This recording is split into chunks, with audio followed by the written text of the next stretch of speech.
All that I know, that teaches you mind your master and you miss it.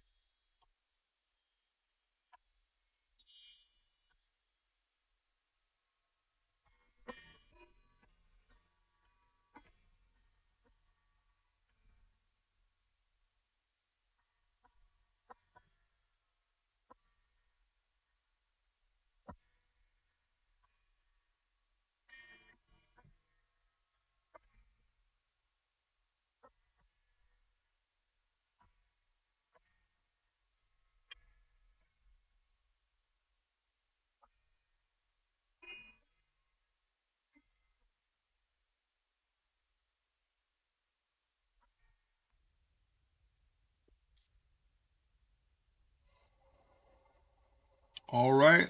How's everybody doing? We good. Wonderful, wonderful. Good, good. All right, good. All right, I want to welcome everybody to our monthly mental health conversation. Thank everybody for joining us today. And I want everybody, if you watch it on Facebook, YouTube, or Twitter, if you could do me a favor and just share the post for me, I would be extremely appreciative. And so if you're watching on Facebook, YouTube, or Twitter, share the post for me, and I would be extremely, extremely appreciative. All right, I'm going to now put it in the hands of our co-coordinator of our mental health ministry, Katrina Rose Hernandez.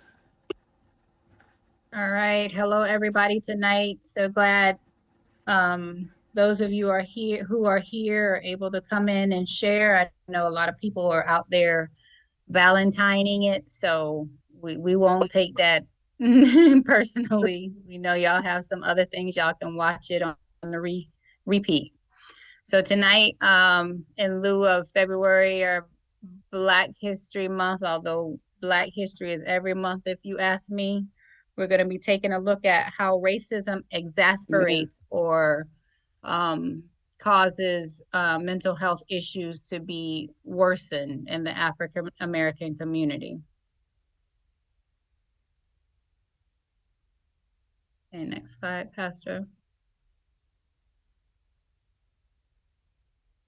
All right, so our agenda tonight, we're going to start all the way to the back, slavery, talking about forced labor, no pay, no compensation, separation of families, then go into Jim Crow, where there's lynching, whites only establishment and segregation, and then civil rights movements, where we're fighting for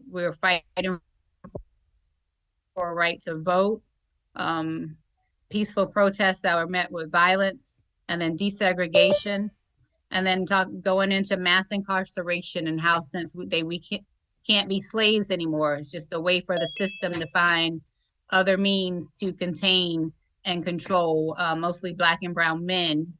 A large majority of them have mental health issues that go untreated. There's poor treatment and unsanitary facilities in these jails and prisons. So taking a look at that as well. And then we'll look at a little bit of CRT, critical race theory, and what that is.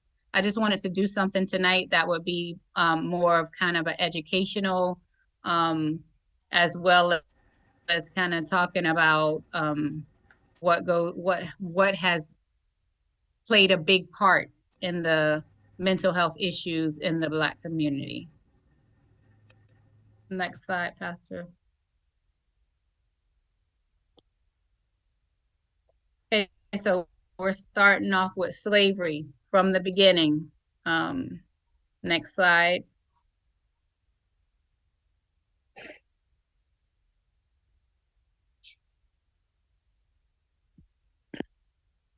So slavery was over about 400 years of being stolen from Africa against our will, having babies taken from the arms of mothers after they've gotten here, even while they're on the slave ships. I recently learned that slave babies or African babies as slaves were used as alligator bait when they went gator hunting and fishing. Um, Families were yes, awful, like babies. You take babies out of the arms of their mom, toddlers out of the arms of their mom, and use them as gator bait. Families were separated and sold to different plantations. So you're taking, that family unit and you're breaking it apart in order to keep people subdued and not rising up. And then people were beat, whipped, maimed, raped, lynched, and treated as chattel, sold on the auctioning block. And then there was violence. There was violence getting you onto the ship, violence when you were on the ship, poor conditions in the ship. People were shackled and kept. They had to urinate and defecate where they stood. Eventually it would be washed out.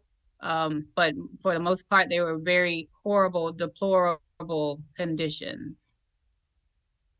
Next slide.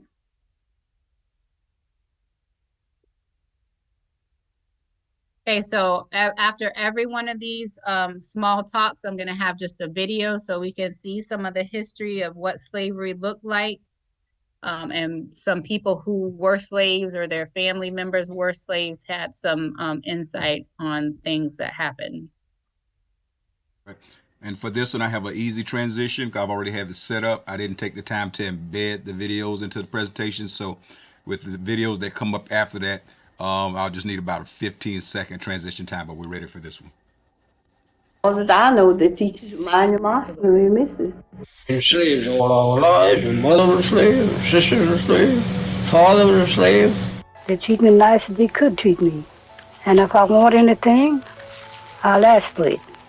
I was taught it that way by my old master. These are the voices of former slaves, victims of one of America's greatest crimes against humanity. Listening to them speak and hearing their lamentations does a different level of justice than history books ever could. John Henry Folk was a storyteller and radio show host who in 1941 started doing interviews with former slaves in a project to bring awareness to racism. One former slave he interviewed was Fountain Hughes. Little did Folk realize this interview would be one of his most important. My name is Fountain Hughes. I was born in Charlottesville, Virginia. My grandfather belonged to Thomas Jefferson. My grandfather was 115 years old when he died, and now I am 101 years old. Although many slaves were kidnapped or abducted, Hughes was different. He was born of slaves, as was his father. He didn't know any other life. We were slaves. We belonged to people. They sell us like they sell horses and cows and hogs and all like that. Have an auction bench, and they put you up on the bench and bid on you, the same as you're bidding on cattle, The auction bench was an infamous place among slaves. Here, people would learn not only who their future masters would be, but exactly what price a person could put on another person. Sell the women, sell the men. And then if they had any bad ones, they'd sell them to the nigger traders, what they call the nigger traders, and they'd ship them down south and sell them down south. After leaving the auction, they would be at the whims of their new masters. Of course, when someone is considered to be a piece of property rather than a person, little is done to make them comfortable. Deplorable living conditions, tattered and worn-out clothes, and sometimes a bare minimum of food were all that slaves were given. Colored people didn't have no beds when they were slaves. They all slept on the floor, tattered here and tattered there. Just like a lot of wild people, we didn't know nothing. Didn't like to look at no book. Often, the slaves were only dressed in what they showed up in, made mostly of rag and cloth. The lucky ones may have had a pair of shoes or some denim. So I never wore no shoes until I was 12 or 13 years old. Now people put on shoes on babies, when they're a month old. I don't know, put shoes on babies. Just as soon as you see them out in the street, they got shoes on. Not much attention was given to the slaves' diet. More times than not, they would only have things like soups or stews made from the scraps of the master's dinner. Wooden tray, dug out, all about that long. And all of them, would get around that tray with spoons and just eat. Sit like mush or soup or something like that. And all them children get around there and just eat. Slaves had no weekends, no holidays, no days off. Each day was filled with nothing but work and meeting the needs of the masters. Night never comes out. You have nothing to do. time to cut tobacco. If they want you to cut all night long out in the field, you cut. And if they want you to hang all night long, you hang tobacco. It didn't matter about your being tired, you're afraid to say you're tired. It wasn't a sense of duty that compelled the slaves, nor was it a love for their owners. A cloud of dread hovered over them, as the smallest infraction could mean a painful punishment, usually in the form of beatings. Former slave Laura Smalley described what she saw one day when another slave woman earned a whipping after her master's mistress tried to slap her, and she fought back, pushing her into a chair. But the thing that poor old woman carried in the peach orchard and whipped her. And, just tied her hand this way, around the peach orchard tree. I remember that just as well, looked like to me, I can't, and round the tree and whipped her. And she couldn't do nothing but just kick her feet, just kick her feet. But it just had her clothes off down to her waist, Just didn't have her plumb naked, but they had her clothes down to her waist. And every now and then they'd whip her, and then snuff the pipe out on her, snuff pipe out on her. The embers in the pipe, where you ever see the pipe smoking. Blow them out on her? Mm-hmm. Good Lord. Even though slavery was a practice in which evil was free to roam, there were still some owners who aspired to be better, treating the slaves with more dignity and decorum. Having a master who would speak with kindness, show courtesy, and treat them as humans was among the most coveted things any slave could ask for. They treat me nice as they could treat me. And they all treat me nice. All the white folks that know me, they treat me nice. And if I want anything, I'll ask for it. I was taught it that way by my old master. Don't steal, don't lie. And if you want anything, ask for it. Be honest in what you get. That's what I was raised up with. Even though the masters would preach honesty, they were still not very trusting. Simply going out, even on the orders of the master, required a number of steps. Now, I couldn't go from here across the street, or I couldn't go to nobody's house without I have a note or something from my master. And if I had that pass, that was what we call a pass. If I had that pass, I could go wherever he sent me, and I'd have to be back. Whoever he sent me to, they'd give me another pass, and I'd bring that back, so to show how long I'd been gone. With the passage of the Emancipation Proclamation, the slaves were free, but only by degree. They weren't truly as free as they thought. Union soldiers, who slaves once thought of as liberators, would sometimes pass through and not give a second thought to the people they helped to free. I remember when the Yankees come along and took all the good horses and sort of all the meat and flour and sugar and stuff out in the river and let it go down the river. And they know the people wouldn't have nothing to live on, but they done that. And if you was cooking anything to eat in there for yourself, and if they was hungry, they'd go and eat it all up. They wouldn't get nothing. They'd just come in and drink up all them milk. Just do as you please. Slavers across the South were incredibly hesitant to change after the order, not only because they were losing the labor they paid for, they were losing an entire heritage. Not taking too well to the new proclamation by President Lincoln, the slavers actively withheld the life-changing information from their slaves, sometimes to the point that slaves would end up working on the plantations for up to 6 more months. And old master didn't tell you, it was free. He didn't tell you that? No, he didn't tell. They wait there. I think now they said they wait them 6 months out of that. 6 months. Without guidance, though, many of the slaves found their newfound freedom less glamorous than they had thought. With not a dollar to their names, very few possessions, and little to no education, they found themselves alone. Sadly, millions of newly released slaves, unable to make a living, ended up becoming emaciated, even dying as a result of starvation. And after we got free, we didn't know nothing to do. And my mother, she hunted places and bound us out for $1 a month. And we didn't have no property, we didn't have no home. We had nowhere, nothing. We didn't have nothing on it, just like the cattle, we just turned out and get along the best you could. Colored people is free, you ought to be awful thankful. And some of them are sorry they are free now. Some of them now would rather be slaves. Although freedom had been granted, they realized that it came with a heavy price tag. Even though slavery meant hard work and beatings, It also meant having food and shelter. Mom and them didn't know where to go. You see, after freedom broke, just like you turn something out, didn't know where to go. That's just where they stayed. Didn't know where to go. Turn us out just like, you turn out cattle. I say, didn't know where to go.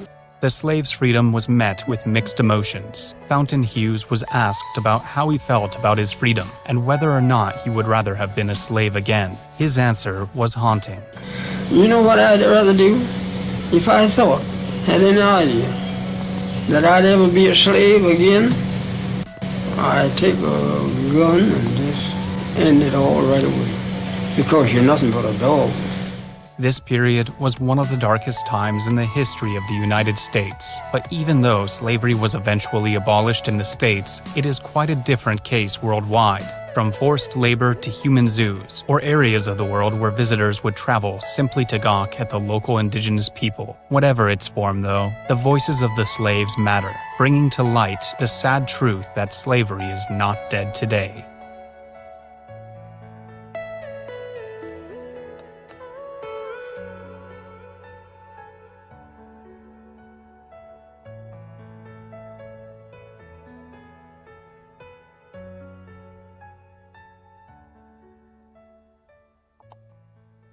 Okay, so before we move on, I just want you to think about like the mental health issues slaves would have to deal with being somewhere where they're held. They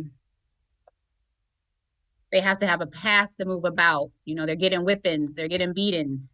And then the one guy who said at the end that if he thought he had to be a slave again, that he would just millions of end it freed all. African Americans. So remember, just think about that as we go through these different topics. I just want you to think about, when we think about mental health today, how you think that would affect somebody's psyche, somebody's emotional well-being, being held the way people were being held at that time. Okay, so then we're going to move on to Jim Crow, where the slaves were freed, however, but they have no assets. They have no education. Like the people said, they're just let out the pasture to roam, and many of them starved. Many of them died because they had no way to provide for themselves. Many had to sharecrop in order to have a place to live, and sharecropping was nothing but the master giving you a little spot so you can tend his fields, and you get a little ration at the end of that. So that was never enough to sustain the families. African Americans were not allowed to vote. The lynchings continued. I saw in a documentary where Mississippi was the state with the most lynchings. African Americans who fought against segregation and wrongdoings were targets for lynching. So if you spoke up or you spoke out during this time, they would come to your house, grab you out of your house, take you and string you up and do whatever they do during these lynchings. Okay, next slide, Pastor, or video.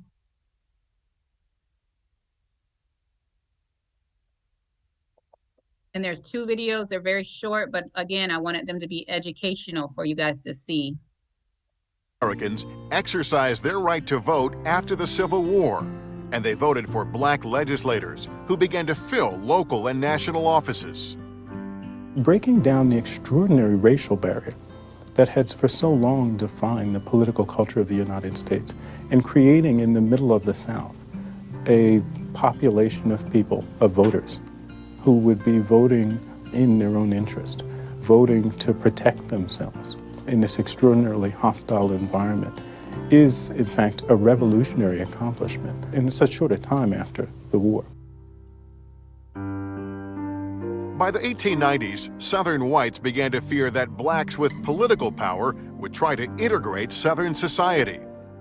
White Southerners are resistant of the idea of living in an egalitarian society in which African Americans might operate as equal partners. To keep blacks separate and powerless, Southern legislators passed what became known as Jim Crow laws. They were named after a song and dance routine called Jump Jim Crow, that savagely mocked rural blacks and was performed by whites in blackface. The laws themselves were even harder on blacks.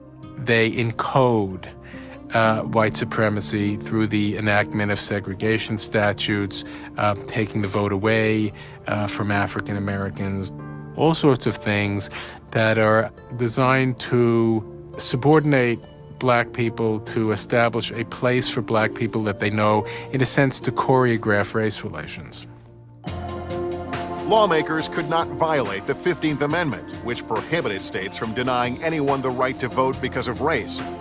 So they devised obstacles that blacks could not overcome. States passed laws requiring voters to pay a tax or to prove that they own $500 worth of property. Other laws required people to pass literacy tests before they could cast a ballot.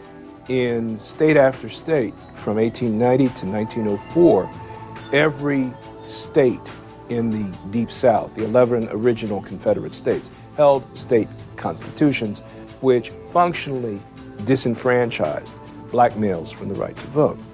But the southern states made sure there were loopholes in these new laws for whites. One, called the Grandfather Clause, allowed whites to bypass the poll tax and literacy tests. The law said if their grandfather had voted, then they could vote. At the time, no black in the South had a grandfather who had voted.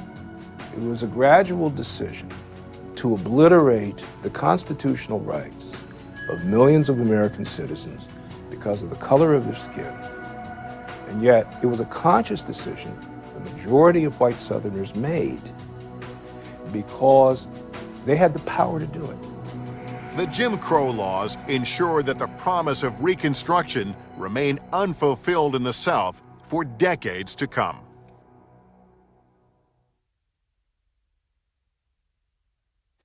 All right, that's video 1 dealing with Jim Crow.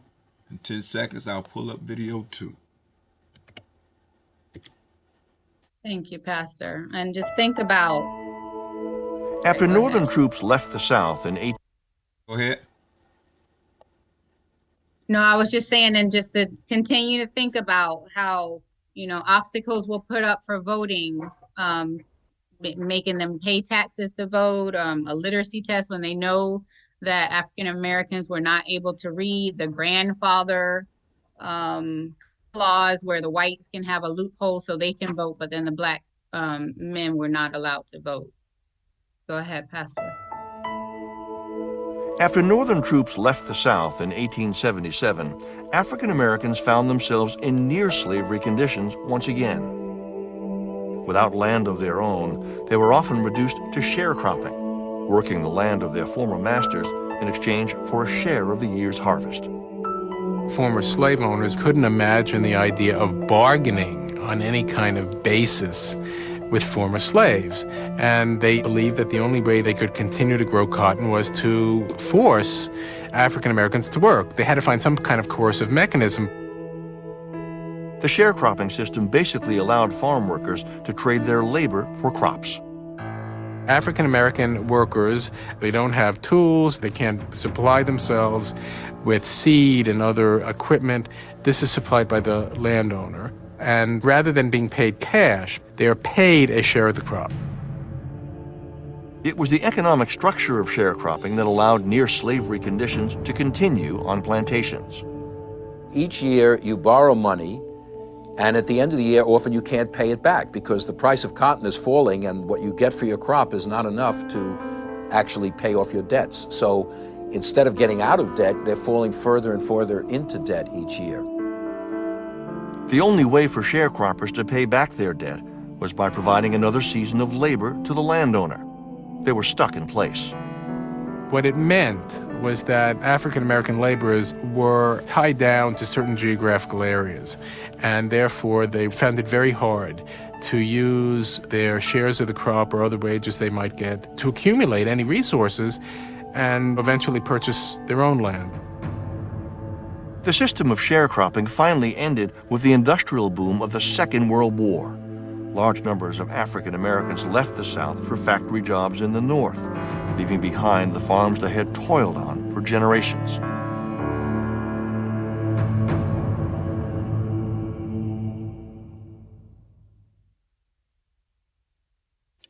And so I wanted you guys to see what sharecropping looked like if you didn't really have a good idea. So now they're just working again for the masters for a little bit, and now they're in debt to their masters because they're not getting enough. So they're indentured servants, which is slavery all over again. So then we'll go to civil rights movement. So I think let me comment real quick. I Yep, think that another absolutely. thing that we could look at that's similar to that is there's a system set up in our country. It went from times like, well, you know, in the beginning when they during this period here, civil rights, whatever, they destroyed our property, destroyed our schools, destroyed our businesses, destroyed our assets, burned our houses, and so there was not generational wealth that was able to be built and sustained. And then so when we get to the 70s and 80s and things like that, you're in a situation to where there's some that's able to break through it, but for the most part, many are in a situation to where they're in situations to where if they take out a loan, they have to pay higher interest on those loans, or they have to go and borrow money. They Predatory say lending. they Yep. yeah, predatory lending. They put those places in our communities, in our neighborhoods, to where I remember when I went to college, and I bought a $200 stereo from a buy here from some kind of a buy here pay here place, and I just wasn't thinking that by the time I paid that off, that $200 stereo, I would have paid like almost $1,300 for it. And then when my mama saw it, she made me take it right back. But they put things in our neighborhoods. They have us in situations to where when we go and take out a loan, a car loan or something like that, we're paying double and sometimes triple in the interest. And because of that extra charge being placed on there, but our income not being, you know, in the same as others, then we end up in a situation to where we even lose those things. We're Yep. being set up to lose those things, and so that sounds like the sharecropping piece right there. You know, you're digging deeper and deeper into debt just trying to live by the way the system is set up. Yep. And now that you say that, I remember I for whatever reason I got a payday loan is what they call them, and that's how they get you. You get this pay, they're gonna give you this amount of money. By the time I paid that off, I paid triple. So I had paid what the amount was, and I'm like, I call the people, why am I still paying on this? Oh, you just paid, that part of it. Now you owe us the interest on it. So it was ridiculous. And I know friends who will get that payday loan and now they're stuck in that cycle and they're unable to get from under it. And that's what they do. The predatory lending, they keep you in that cycle. And even these buy here, pay here, you miss one payment, they come take your stuff. So now you don't put all this money down, you giving these people, money for stuff that you can't even keep because you can't keep up with it. So absolutely, that is a great comparison. And then Black Wall Street, burning down taking away our wealth. We had Black communities where we were finally getting wealth and accumulating wealth, and the whites saw that and they were upset, and so they came and burned it down, making sure that we have to start all over. So absolutely, that's a great information. Anybody else have anything else before we continue? Okay. So with the civil rights movement, we have MLK and his peaceful protests. But then those peaceful protests are being, retaliated with violent acts from the whites, from the police officers, water hose dogs. They're bombing churches, burning businesses. Desegregation, I put loss of community because in one of my courses in this past degree that I had talked about how once we were, able to go and do other things, we lost that sense of community. And so African Americans were able to go and do other things. And so the sense of community is lost, and you're not able to support your family, keep your family together because you want to move way over here and not deal with this over here. So desegregation really did a number. It was supposed to be for the good, but it really did a number on our community. And then finally obtaining the right to vote. But then through many violent acts and then still where they're doing now, trying to take voting rights away from people who have been incarcerated and who've already paid their dues to society, and they're still trying to keep them from voting because they know their vote will count, once we come to the polls and once we start sticking together. So just a lot of things that are put in place to just continue to keep Black and brown people down, and keep us disenfranchised, and keep us to where we have to depend on the system, where our Black males can't be in the household if you're going to accept some type of public housing, or you're going to accept some type of money from the government, just different things like that cause all kind of problems for us. Mm-hmm. Yeah, Katrina, I was noticing when you were saying about when people come out of incarceration to restore their rights. All that, I remember we had that big thing at Greater Bethel when the van was here. All that stuff was going fine, but looked like when we was getting good participation in it and things was going, looked like they moved the goal line again. Of course, when we was right there, they moved things, and then now what they did, because my cousin was caught up in that stuff, and now he frustrated all again, and now he going back with that same jail mentality. Man, no crap, I told you, man. That's why I ain't want to bother with that and all, because they had so much hope. And right when they was finna make a touchdown, they gave him another 5-yard penalty to go, and that was like, it was just too good to be true. And they keep moving it, Reverend Ross. Yeah, you talk about Amendment 4. Yeah, that was it. Yes, sir. Yeah, that's brought it to my attention. Absolutely. Train on that one. Yeah. Yep. And you're absolutely right. And then people get frustrated, and then you want to, I'm just not going to deal with this at all. But we have to remember, if we want stuff done, you have to be consistent. You still have to keep fighting, and you still have to try to do things in order to get past those obstacles, because they putting them out there purposely. Mm-hmm. I may not get there with you, but I want you to know tonight that we as a people will get to the promised land. Human progress is neither automatic nor inevitable. Welcome to WatchMojo.com, and today we'll be learning more about the history of the American Civil Rights Movement. The end of the American Civil War in 1865 effectively meant the end of slavery, but African Americans were in for a long struggle before they were finally awarded equal rights. As of 1870, all eligible male citizens were able to vote. However, blacks were discouraged to by violence and eventually legal stipulations.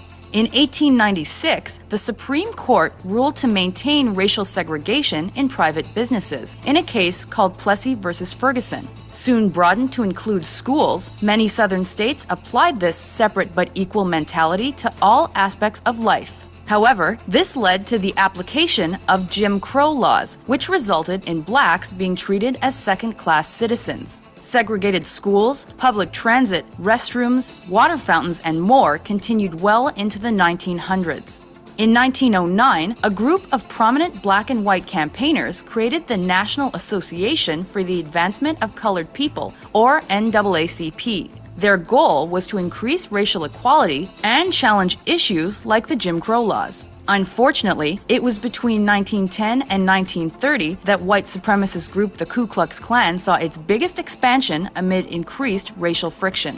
Following the First World War, the NAACP was devoted to ending lynching by white vigilantes. By mid-century, the group became instrumental in the Brown versus the Board of Education of Topeka court case. This class action suit, filed in 1951, asked that segregation in schools be struck down. Taken to the Supreme Court, the case resulted in the first integrated school in the United States to open in the fall of 1955. Encouraged by the decision, the civil rights movement began to hold high-profile boycotts, marches, sit-ins, and other peaceful protests.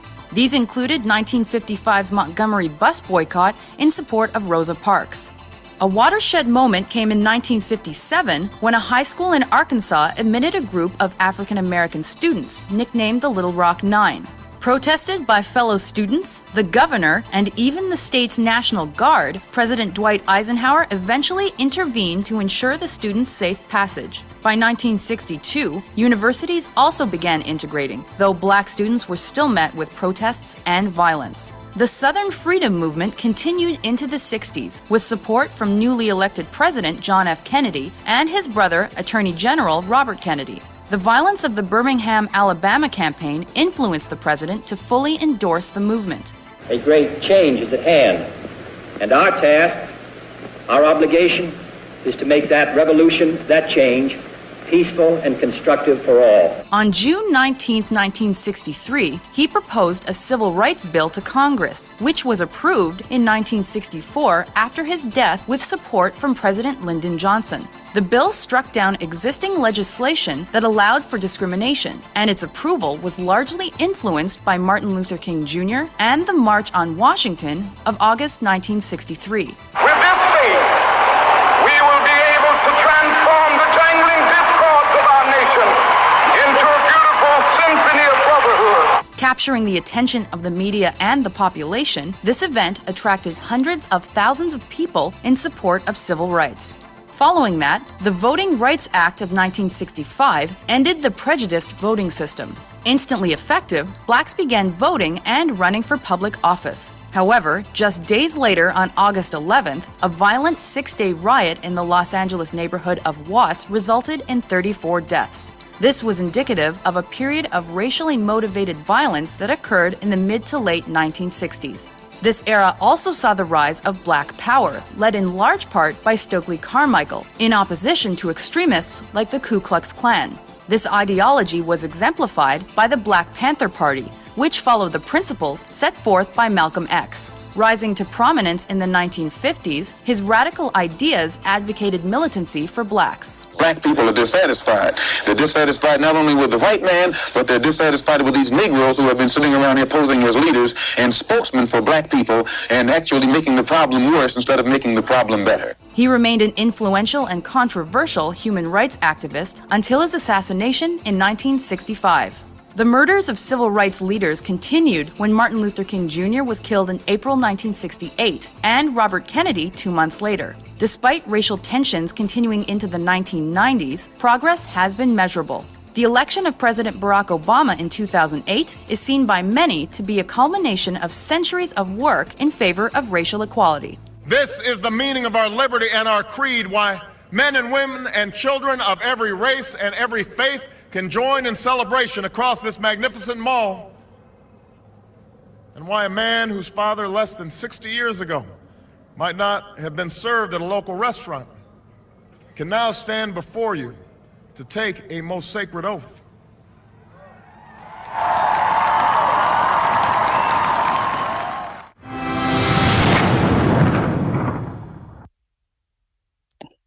Okay, so anybody have any comments on that one? Yeah, I think it's important and this deals with the trauma that we have to deal with as a people, because it's difficult for us.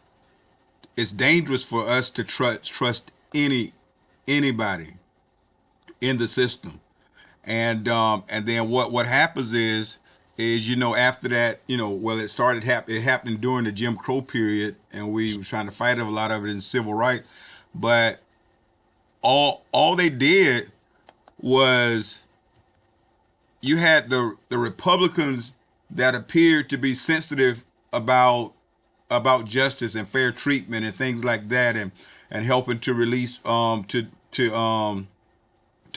play a role in the ending of slavery, but it wasn't for human rights. It was for what they thought was the best for the country financially.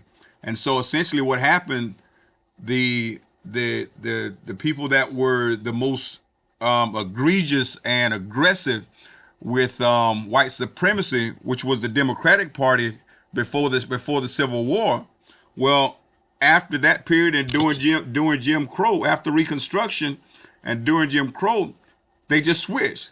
And then, so it became the Republican Party. that was the most egregious. They just switched parties, but it's the same people. And so, and I think, and so what happens with us is when we try to depend on I think our criminal systems, justice system is working as intended. when we try to depend on systems, it's the players on both teams are crooked. And so we can't trust the system at all. They work what's best for them. And so Republicans, for financial reasons, seem to care about us. And but then after Lincoln died, and after they found out, okay, now we got to move from an agricultural place to an industrial country, producing country, and then the parties just switched, and so now it's the Republicans that's the most egregious. But it's dangerous for us to trust the Democrats because it's really the system. These two systems this one system that's made up of these two parties that's in place for the purpose of benefiting themselves and building their own generational wealth, and doing it at our expense. And so we have to be careful. And I think I admired the work of Dr. King, and I pattern a lot of my ministry behind the work that he does. But I think it's still dangerous for us to show our hand. And so when we come from a place of saying, and I think it's dangerous mentally, when we come from a place to where we say, this is our playbook, and we're nonviolent. Okay, so now the weakest of white people will get in our face and try things they would never try, if they knew that violence was on the table. And so right. I think it's even traumatic for us to show our hand and say what we wouldn't do. Reverend Wright, who ended up in Gainesville doing great work, they ran him out of St. Augustine because they threatened to kill him and his family. They ran Dr. King out of St. Augustine when he came. And when I was doing the fighting over there, they had so many death threats, but the one thing that they did know is that there would be violence. And so that was the one thing that I think that kept them at bay. Myself and the people around me, they knew that nonviolence was not something that we were committed to. That we were going to get the things that we felt that we deserved by any means necessary. And I think that's what held them at bay in some of the victories that we succeeded. And so I'm not saying that's the only way, but I think that when you show your hand, I think it can also be traumatic because people will take advantage of it. And I think the more you leave them in the dark about what your response may be, and you keep all options on the table, I think it helps out what we do. And so I'm not saying anything negative about people that are nonviolent, but I think it's traumatic on us because people do things that they wouldn't normally do if they know that you're not going to respond in a way that they have to suffer the consequences. Absolutely. So that systemic racism that's embedded in U.S. history, American history, I think is causing a lot of the problems just in society where, there's police brutality, people are being murdered in the streets for very small reasons. Although, you helping these other people coming out of a whole insurrection, giving them water, helping them down the stairs after they done tore up the whole Capitol building. Let Black people put one toe in the direction of the Capitol building, we wouldn't have got that close to begin with. So I agree. Like I respect nonviolence, but by any means necessary. And I think a lot of Black people through Black churches, not saying anything bad about our Black churches, have been kind of lulled into, quiet, be peaceful, do it this way, but it's obviously not working that way. So whatever needs to be done is what needs to be done. Like Pastor Ross said, when I was going to St. Augustine, like they all do, Pastor Ross wasn't gonna play with y'all. And all of us up in here, or many of us up in here have, security, and we are armed, and you're not gonna come and just shoot up our service, and be disruptive that way. So I totally agree. Anybody else comments before we move on? All right, go ahead. So let me see. Let me go through this. So mass incarceration, which is a big one where I don't know if you guys have heard the school to prison pipeline where, they're lining our kids up to be incarcerated after, third grade. They know that that's where you're going. things like that. Small charges are being trumped up to lock black and brown men and women up for long periods of time, much longer than white people are getting for the same type of infractions. It's used as a way of containing our people of color, keeping them off the streets, and it's done legally. And they have it in the Constitution about, you can't keep people enslaved except for if they've committed a crime, and that leaves that door open for jails and prisons. Many of the men and women have mental issues that are not addressed. I've read information that says up to 60% of the Black and brown men and women in prisons and jails have mental health issues, and it could be solved a different way, but instead they're either locked up or shot when the police are called out when somebody's having a mental health issue or a breakdown. It also separates the Black and brown men from their families, so they're not able to be head of households. They're in jail, they're incarcerated. Black women are left to raise the children. And then it's just a disenfranchisement of Black and brown men. Mm-hmm.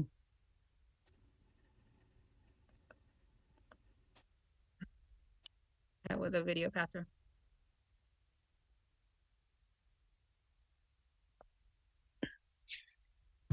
It is only broken to the extent that our society is broken. If your intention is to, jail massive numbers of people, if you believe that prison is an effective means of dealing with the myriad social needs of the African American community, then it's pretty effective. In fact, there's a long history in this country of dealing with problems in the African American community through criminal justice system, criminalizing social problems in a way that we don't do in other communities.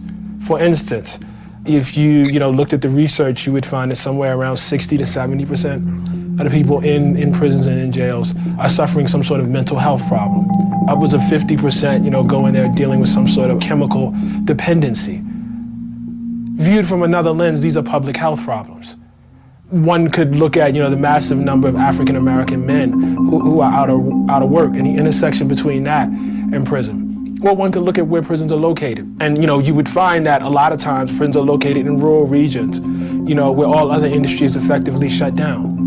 And you might think of that as actually an employment problem and not a criminal justice problem. The enduring view of African Americans in this country is as a race of people who are prone to criminality. I mean, literally, we have the notion of Black people as, criminals written into our Constitution. We have a fugitive slave clause, which effectively makes all the things that are normal for any other American in that period illegal for Black people. To pursue your own freedom was illegal. Slavery, was enforced by the criminal justice system, the slave laws. It made, very, very ordinary things like learning to read effectively a criminal act. Frederick Douglass is an escaped slave. He's a criminal. He's stolen his body, as he says it in one of his speeches. Harriet Tubman, is running a massive criminal conspiracy, stealing people.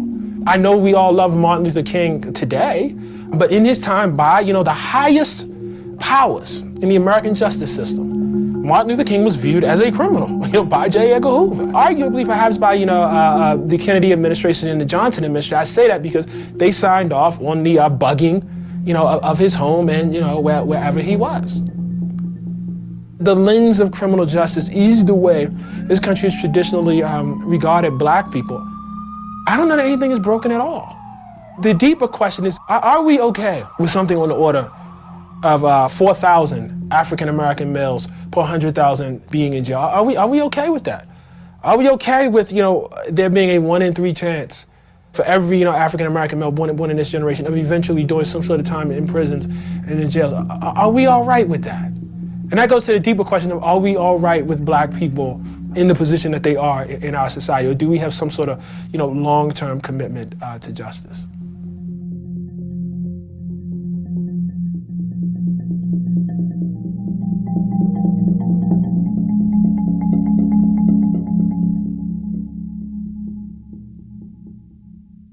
Okay, so think about that in terms of, mental health issues. Instead of helping these people with mental health issues, and we'll just lock them up. Instead of helping people with unemployment issues, we'll just lock them up. And it's a profitable business. It's a business. you know, they don't want jails and prisons not full because then they're not making money. So they fill them with black and brown men, mostly black men, to make that money. Like billions and billions of dollars. It is a business. So when you look at things like George Floyd and things that happen that are now on camera, and you still got to go and prove that this white man killed this black man unconstitutionally and he need to go to jail, like, really? And then what was the most recent one? The guy was beat, Tyree someone, and he just trying to get home to his mom, and they beat him so bad that he died 3 days later. So that's one of the most recent instances. So it's definitely systematic. It's definitely built into the U.S. System of society. And then people wonder why there's so much hate and so many violent crimes going on. It's because our sitting president, last one, encouraged white people to go after and do things and hurt people and, you know, not be nice, be nasty if they want to be nasty, and call them good people. So it's a real struggle. It's a real problem. And it causes lots of mental health issues with all that violence and trauma that we have to deal with, you know, policing in our communities, pulling people over because they are looking at the color of their skin and not really of what they've done. So any comments on that before I move along? Yes, I think what it does, after I'm listening and to the studies, what we was dealing with back in time, when you look, it's just a modern day, they looking at it. And we just went over the sermon on that about, you know, it's just a modern day, it's money involved. I go along with that, but all it is they just throwing them in the Nile River. You can look at the prison system as the Nile River. You can look at the mental health part of it, of young black men. I'm scared to get thrown in the river. When they pull me over, they finna take me to the river. They finna pull me over. I'm either gonna go in the river two ways. They gonna throw me in the river, or I'm going in there dead or alive. And that's the mental part of the mentality of the black man. Now the young guys, see, they didn't hear the sermon, but if you look at it, what we heard about getting rid of the firstborn, get rid of the boys, and get rid of the part that makes us grow is men, because all women can't make a generation go. So if we just throw them all in prison for no reasons and all, we can slow that down too, so that can play two types of roles. And I want to back up on something. I ain't gonna stay that long. It was something was dealing with like marginalized decisions they make here in St. Augustine. You know, we don't have a lot of low income hood and all this kind of stuff. Section 8, you got to go to Jacksonville to get approved. But this is what they done did, what they doing here. They throwing it down and blocking it because they saying, just for instance, where you live at, if we put HUD and Section 8 vouchers over there, we'll make your property value go down. And see, that's what they doing here. They ain't even trying to help them, so they trying to keep them in a set. So how we gonna pacify them? We gonna build some bunch of houses on the west side of town. If you can, you know where I'm talking about. They building 100 houses, 200, but they not saying you don't qualify. They raised the bar. How can you get a house for $200,000, $300,000 low income? So they can't say a black and white thing. Either you got the man or not. But we still controlling where you live at. Because if we can keep you from HUD and Section 8, then our value will stay good. Because them girls, like in Orlando, when I was living there, you get Section 8, you can live over there in Metro West, where them people paying $400,000-$500,000 house. It didn't matter. The state would do it. They're not going to do that in St. Johns County. And that's, to me, is a form of modern day control slavery, controlling where you live and budgeting where you stay at. I just went backwards, but I missed it to something you said that made me want to go back. That's all I got right now. No, definitely, because so with housing, you know, they're a community of where they have people come in and visiting and People come in there with lots of money, so of course they don't want that type of housing to mess up their community of where they're bringing in all that money. So absolutely, that's the kind of thing, the games, like Pastor Rawls was saying, that the political games that they play. Okay, well, we're not gonna say that we're not gonna sell your house, but we're gonna bump the price of the house up where we know you can't afford it. That's it. Absolutely. But what it does, it tells me as a people how strong we are. And because most people, after doing 400 years of this, I mean, all they do, like Rick Byron said, they just keep moving the goalposts. Most people would have had a nervous breakdown and given up. But we're still here. Yeah, there are large swaths of us that are having difficulty navigating through the system, and that's why those of us that know how to navigate through the system have to remember who we are to help those through. But it just says how strong, how strong we are as a people with all the games. I mean, these people are evil. We don't like to say that because we think somebody's not gonna like us, but they don't like you anyway. So why are you trying to? If the only time if they think they can get something from you is when they make you feel like they like you. And then one day you're gonna find out, like we preached on Sunday, you still a Hebrew. And so we have to make sure that we trust God. That's what black people came up. We trusted God. We didn't trust people. We didn't trust these people. We understood. But now we're getting to the point where we're trusting systems. Like he said, the system is not broken. The system is doing exactly what it was designed to do. It was for them to build generational wealth at our detriment, when it doesn't have to be that way. But because they're evil, that's the way they choose to do it. Absolutely. And so, like you said, Pastor, we are resilient, very resilient. They feel like if they do all this stuff to us, we'll run, we'll leave the country, we'll break down, like you said, we end up in the prisons. They'll keep us from being able to do what we need to do. But like you say, like even in my work, I try to help people, especially people that look like me, navigate this system. Like, this ain't no joke, because once they get you in that system, you lock down. You did your time. Now you got 15 more years of probation, and as soon as you mess up, you got to go back in. Just all kind of foolishness that go along with the system that they set up, and is doing exactly what it's supposed to be doing. Okay, so critical race theory, just wanted to touch on this a little bit.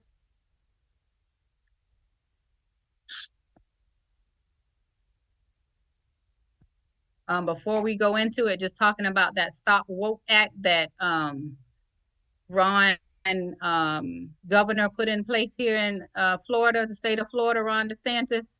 They want to stop that woke act because they want us to continue to be lulled into that deep sleep of not fighting back and not doing what we need to do to get what we have.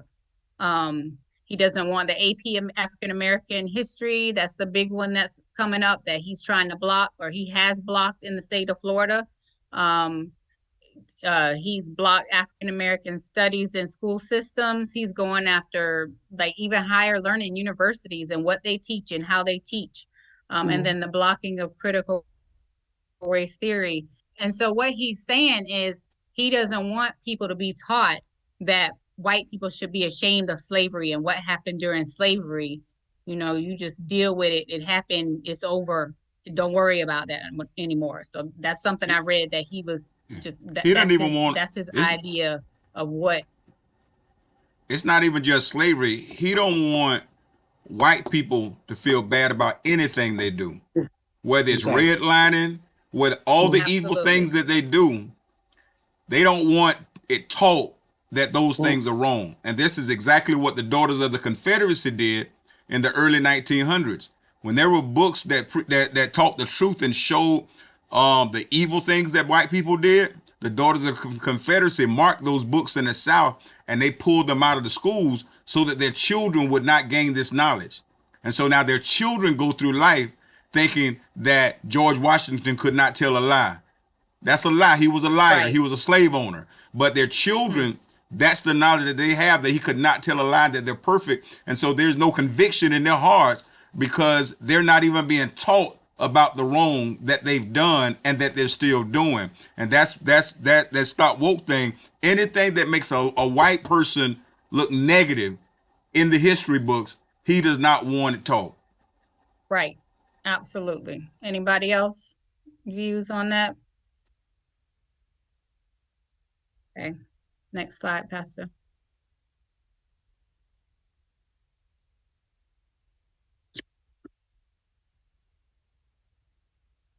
Well, a controversy has been boiling over something called critical race theory. It's been controversial enough for many states to ban it from being taught in classrooms.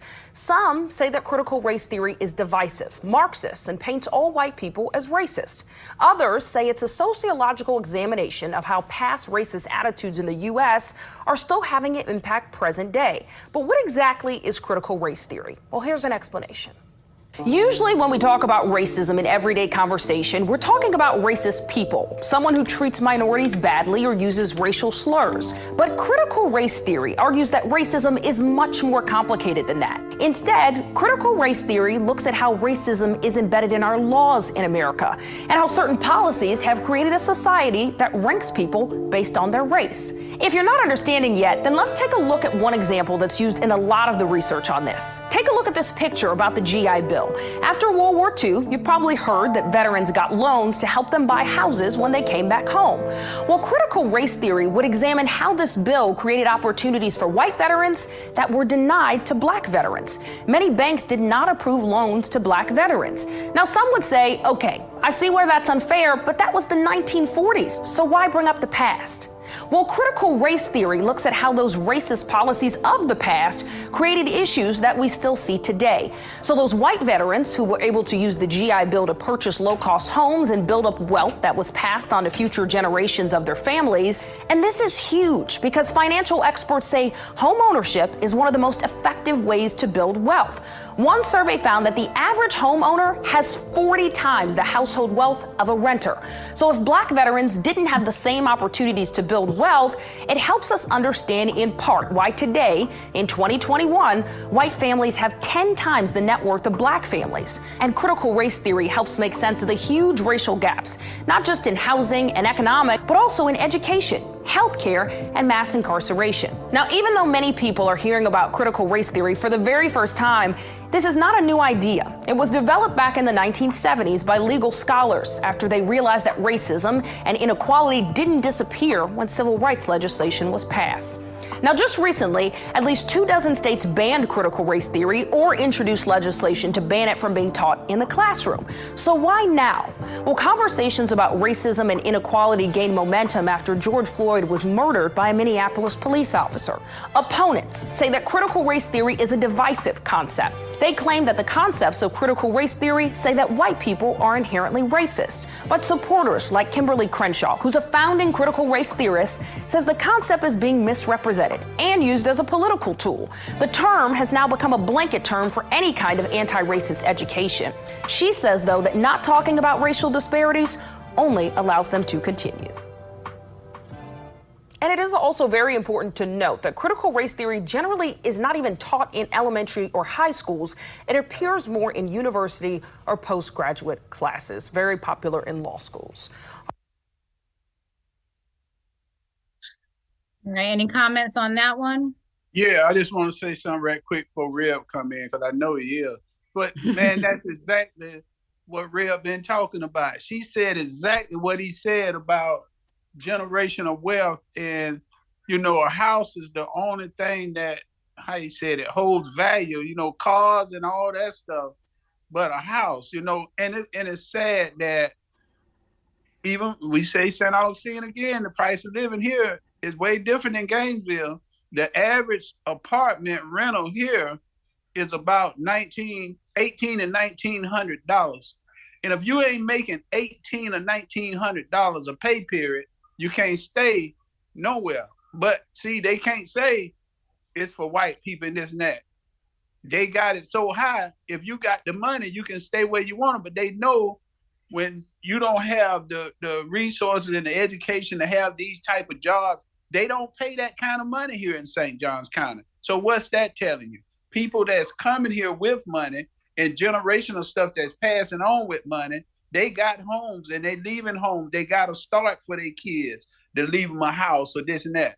A house is the most important thing right now that you can actually have that carries value that you can leave to somebody. You can't leave them no apartment and all. Once you mess up, like you said earlier, you don't pay your rent. It's a wrap. I got people now dealing with breaking leases and all that kind of stuff, and that's another a way to get you. When you break leases and mess your credit up, you're done. When your money ain't no good to rent somewhere, you done. What you gonna do when you mess your credit up? It's almost like the old saying, one time my daddy pulled that on me. When your co-signer need a co-signer, you in trouble. Yeah, Everybody in the car dirty. Everybody in the car dirty. Ain't nobody can't get nothing. I'm gonna go out into the car. I'll be right back. You go to the car 3 times. Everybody credit messed up. What I'm trying to say is, renting, you got to do what you got to do. The same way you go and have first, last, credit check and all that, they try to act like this the best way. Get you a house and get you something where you can call home, because all that same way you got that apartment, it's the same way it take to get that. And that's the only generational wealth you can leave for your family. Because you can't pass cars down. They don't have no. As soon as you leave off the lot with a Mercedes-Benz, it just lost its price value. But right now, you can always deal with a house as collateral, whatever the case is. That's all I got. I just thought, because I was hearing Rev talk about that all the time, what that lady just said. That's all I got. Yeah, thank you. And unfortunately, like, many Black people don't know about, keeping their credit score high so they can get an apartment, then maybe move into a house eventually, and they don't know how to manage their debt. So it's good that our church has a financial ministry that we can kind of teach that to people. But as a population, I think that's something we just not taught because we just didn't know it. So it's absolutely something that's needed. But we just have to find a way to get it to the masses. Any other comment before we move on and finish up? Okay, so plan of action. So after we've seen all this violence, all this trauma, all these things that they have done to Black people to make us, fold and bend and be in a position where we just kind of give up and we just do whatever. You have to be self-motivated. Like I know people have struggles and they have issues with mental health issues, but you have to be self-motivated in order to get yourself together so you can deal with these type of systemic things that are in place, the systemic racism that's in place, and know how to, like Pastor said, navigate around it so you can get into a place where you can be financially more secure. And then helping others, make sure that as you learn things, you have make sure you give that information to others so they can learn and they can get out of a place where if they're in a rut, they know how to get out of that. Use your resources, talk with your pastor or your mental health people that are in place. If you are struggling and you having issues and you're dealing with problems with rent, being kicked out of your house, now you got to go live with your uncle, your aunt, your sister, it's not comfortable there. They're not treating you right. A story that I heard the other day is you want to have your own space, so use your resources.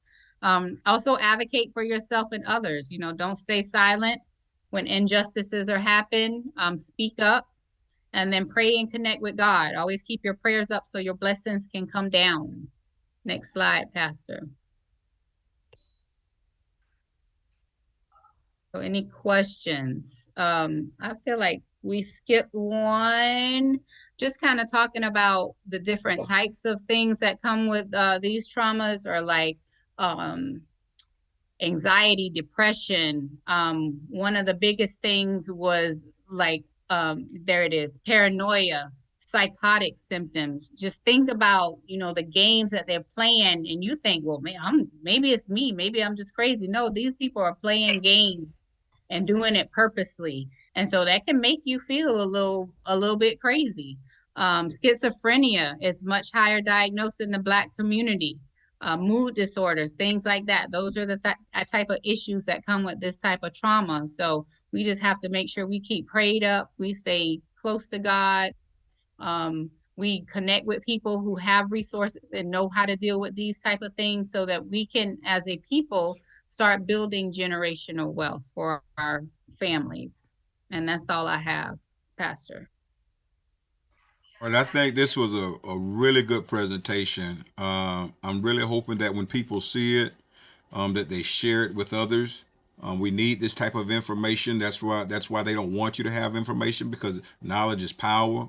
If they can keep you ignorant, if they can keep you from reading, and if they can keep you from getting this information, they can keep you from building what God has ordained for you to build in your life. And so we have to share this. We have to look at those steps that was mentioned. We have to be there for one another. We have to support one another. We have to lean on one another, not use one another, not leech off one another, but glean. We have to learn to glean from one another. We have to be self-disciplined and stop trying to be like people that despise us. We have to learn how to live independently of the system. We have to learn how to not depend on the system. We have to build wealth so that we're not dependent and controlled by the system. And so I really do hope you all share this information. Those videos shared a wealth of information, shared history. Families need to sit down with their children and watch this and have a conversation over at churches. Greater Bethel doesn't have a lockdown on this. You can sit down with your church. You can watch this video, and then you can watch this session, and then you can stop it and have conversations yourselves. But we got to get this information out there to empower our people. We didn't make it this far because we're weak. We made it this far because we're strong. And some of us have learned how to play chess, and we're willing to teach others how to play chess. They're hoping that we only know how to play checkers. But when we learn how to play chess, we got the kind of stuff in us that causes us to excel far beyond what others could ever even imagine. And they know it's in us. They know that we'll outperform them if we have the opportunity. And so we have to create that opportunities, but we can only trust God, never trust the system.